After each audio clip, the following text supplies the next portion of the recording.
Hi guys, welcome to Travel with Austin. I'm Austin. Today we are here just outside of St. Augustine, Florida, and we're going to be taking a look at Fort Matanzas. Now, the first thing we're going to do to get to the fort is take a boat ride. Now, this boat ride is about 5 minutes long, but I have, of course, sped it up because you don't just want to watch the water for 5 minutes. Okay, so here we are, and we are at the fort now.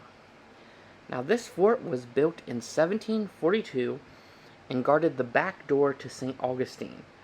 Now, the reason this place was actually built was that the British Army attempted to siege St. Augustine, blocking off the river here and blocking in the people of the city. Now, luckily, they did survive, but because of this and also issues with pirates here, they decided that they needed to build a fort.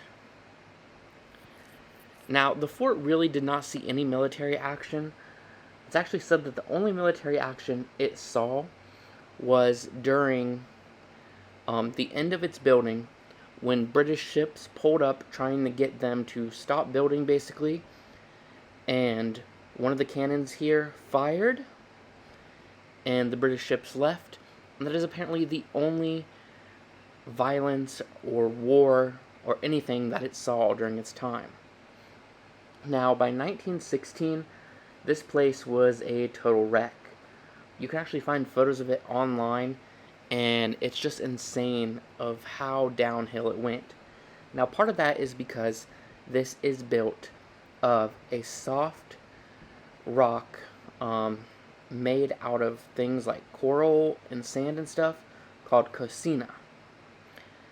Now, in 1916, this place, again, was looking pretty bad, but the U.S. Department of War began to restore the fort here. And by the 1930s, it had been restored, designated as a national monument, and was transferred to the National Park Services. Today, it is still operated by the National Park, and visitors are welcome to visit the fort. Of course, you can only visit the fort in a National Park approved way, which would be the ferry that we came in on earlier.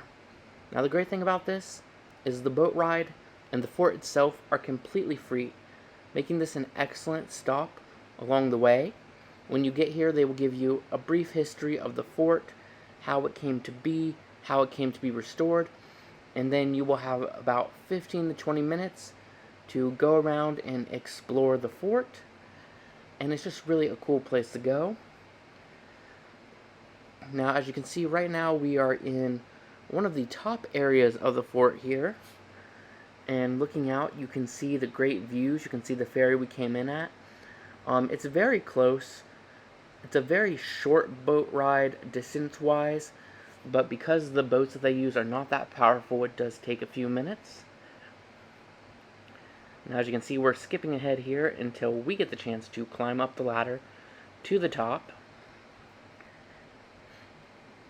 And again, you have to think, although this place was restored, a lot of it was built in 1472 and is still standing, which is pretty impressive. So, here we are heading up to the top right now. And you can just see the great views you have. The island that this place is on is called Rattlesnake Island. I sadly do not know the history behind the name of the island, just that it is where the fort is. And you can look all around.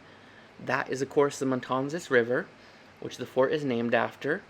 It also means slaughter, because there was a historical slaughter here at one point.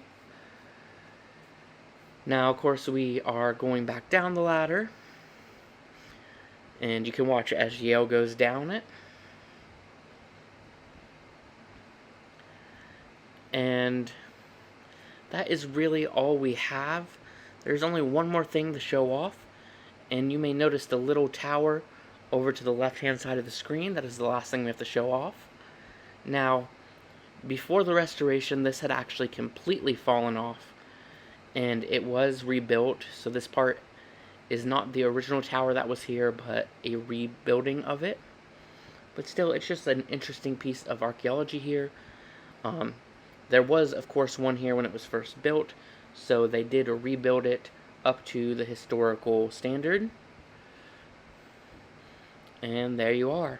This has been Fort Matanzas, just outside of St. Augustine, Florida.